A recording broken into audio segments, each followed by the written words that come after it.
श्रीमन्नारायण भगवान की जय। सफला एकादशी का नियम। सफला एकादशी व्रत कैसे किया जाता है? सफला एकादशी व्रत कब है तो मैं बताना चाहूंगा आप लोग। एकादशी व्रत हर महीने में 2 आता है।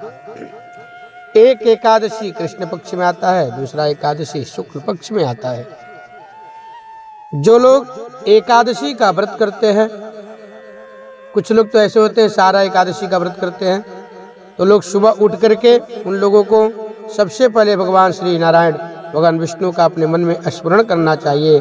भगवान विष्णु भगवान से अपने मन में हाथ जोड़ करके प्रार्थना करना चाहिए, हे भगवान नारायण आप मेरे ऊपर आशीर्वाद प्रदान करें और मुझे आज्ञा प्रदान करें।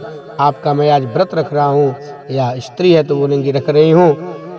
ऐसे प्रार्थना करेंगे, हे परमपिता परमात्मा आप मेरे सभी कार्यों को सिद्ध करें और हमारे घर में, हमारे परिवार में अगर किसी भी सदस्य के ऊपर कोई ऐसा संकट आने वाला हो, कोई कष्ट आने वाला हो तो उसका निवारण करें और अपना विशेष आशीर्वाद, विशेष कृपा हम लोगों के ऊपर प्राप्त करें।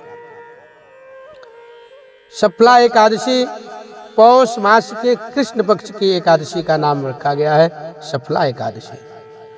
ओम श्री गुरुभ्यो नमः। श्री वेद पुरुषाय नमः। ओम शांताकारं भुजगशयनं पद्मनाभं सुरेशं विश्वाधारं गगनसदृशं मेघवर्णं शुभांगं लक्ष्मीकान्तं कमलनयनं योगिभिर्ध्यानगम्यं वंदे विष्णुं भवभयहरणं सर्वलोकैकनाथं। बोले श्रीमन्नारायण भगवान की जय। तो भगवान विष्णु का अपने मन में स्मरण करके उनसे प्रार्थना करके भगवान विष्णु का पूजन करना चाहिए, पाठ करना चाहिए। भगवान विष्णु को गंगा जल से स्नान कराना चाहिए, पीला टीका लगाएं, वस्त्र इत्यादि चढ़ाएं, घी का जोत जला करके भगवान को भोग लगाएं। भोग लगाने के बाद भगवान का स्मरण करना चाहिए। वहाँ बैठ करके कुछ क्षण ओम नमो भगवते वासुदेवाय का जप करना चाहिए। सफला एकादशी व्रत कथा। महाराज युधिष्ठिर ने पूछा, हे जनार्दन, हे श्रीहरि, पौष कृष्ण एकादशी का क्या नाम है? उस दिन कौन से देवता का पूजन किया जाता है और उसकी क्या विधि है? कृपया मुझे बताएं। भक्तवत्सल भगवान श्री कृष्ण कहने लगे कि धर्मराज मैं तुम्हारे स्नेह के कारण तुमसे कहता हूँ कि एकादशी व्रत के अतिरिक्त मैं अधिक से अधिक दक्षिणा पाने वाले यज्ञ से भी प्रसन्न नहीं होता हूँ। अतः इसे अत्यंत भक्ति और श्रद्धा से युक्त होकर के करें। हे राजन, द्वादशी युक्त पौष कृष्ण एकादशी का महात्म्य तुम एकाग्रचित होकर के सुनो। इस एकादशी का नाम सफला एकादशी है। इस एकादशी के देवताओं श्री नारायण है। इस एकादशी के देवता श्री नारायण है और विधि पूर्वक इस व्रत को करना चाहिए। जिस प्रकार नागों में शेषनाग, पक्षियों में गरुड़, सब ग्रहों में चंद्रमा, यज्ञों में अश्वमेघ यज्ञ और देवताओं में भगवान विष्णु श्रेष्ठ हैं, उसी तरह सब व्रतों में एकादशी का व्रत श्रेष्ठ है। जो मनुष्य सदैव एकादशी का व्रत करते हैं वे मुझे परम प्रिय हैं। अब इस व्रत की विधि कहता हूँ। मेरी पूजा के लिए ऋतु के अनुकूल फल, नारियल, नींबू, नैवेद्य आदि 16 वस्तुओं का संग्रह करें। इस सामग्री में मेरी पूजा करने से और पूजा करने के बाद रात्रि में जागरण करें। इस एकादशी के व्रत में व्रत के समान यज्ञ, तीर्थ, दान, तप और कोई भी दूसरा व्रत नहीं है। 5000 वर्ष तप करने से जो फल मिलता है उससे भी अधिक फल सफला एकादशी का व्रत करने से मिलता है। हे राजन, अब आप इस एकादशी की कथा सुनिए।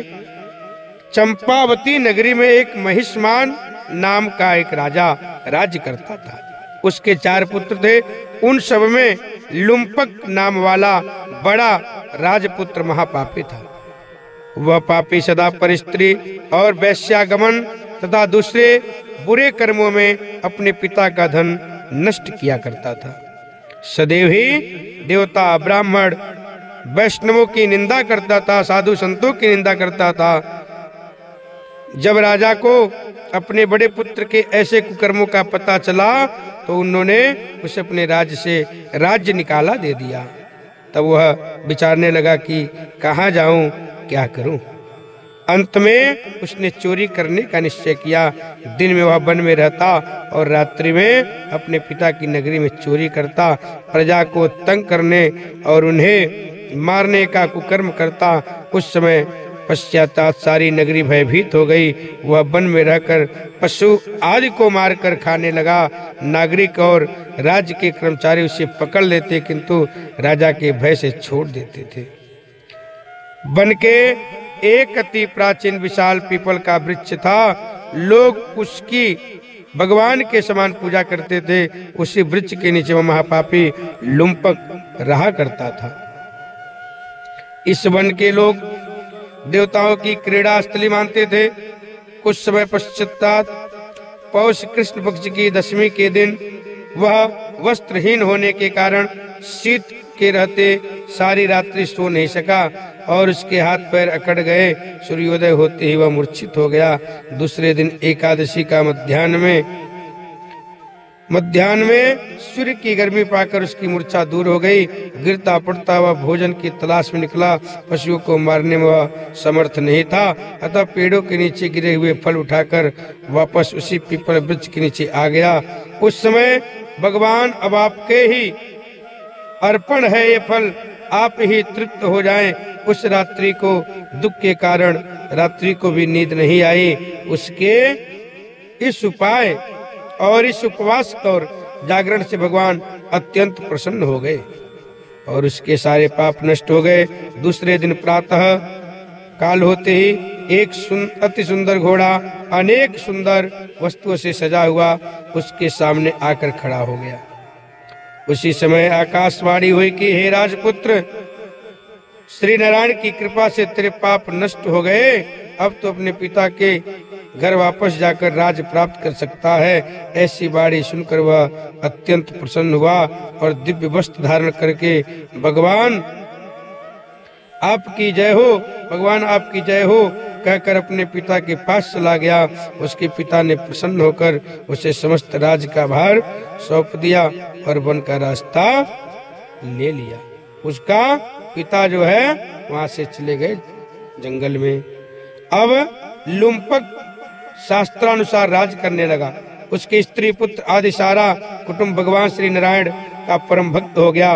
वृद्ध होने पर वह भी अपने पुत्र को राज्यभार सौंपकर वन में तपस्या करने चला गया और अंत समय में वैकुंठ की प्राप्त हो गई। अतः जो मनुष्य इस परम पवित्र सफला एकादशी का व्रत करता है उसे अंत में मुक्ति मिलती है। जो नहीं करते हुए पूंछ और सींगों से रहित पशुओं के समान है। इस सफला एकादशी के महात्म को पढ़ने से अथवा सुनने से मनुष्य के सारे पाप नष्ट हो जाते हैं और अश्वमेघ यज्ञ का फल मिलता है। केवल भगवान विष्णु का स्मरण करने से, भजन कीर्तन करने से और उनका साधना करने से मनुष्य का सारा पाप नष्ट हो जाता है। जैसे एक रुई के ढेर को एक आग का चिंगारी उसको नष्ट कर देता है, इसी तरह भगवान नारायण परमपिता परमात्मा विष्णु का भक्ति करने से, कीर्तन करने से, स्मरण करने से सारे पाप जलकर नष्ट हो जाते हैं। तो सफला एकादशी 26 दिसंबर दिन गुरुवार को है। देखिए तिथि भी भगवान विष्णु का है और दिन भी भगवान विष्णु का है। गुरुवार है, भगवान बृहस्पति का दिन भी है। तो आप लोग यह सफला एकादशी का व्रत अवश्य करें। भगवान श्री हरि का कीर्तन स्मरण आदि करते हुए समय को व्यतीत करिए। आपके जीवन में धन धान्य से परिपूर्णता होगी और साथ ही साथ अंत काल में भी जो भगवान विष्णु का सफला एकादशी का व्रत करता है, कथा सुनता है, वह भगवान श्री हरि विष्णु नारायण के श्री चरणों में स्थान को प्राप्त करता है। तो आप लोग कमेंट के माध्यम से ओम नमो भगवते वासुदेवाय अवश्य लिखें। और अपने मन में भी 11 बार ओम नमो भगवते वासुदेवाय अभी अवश्य बोलें। जय श्रीमन नारायण।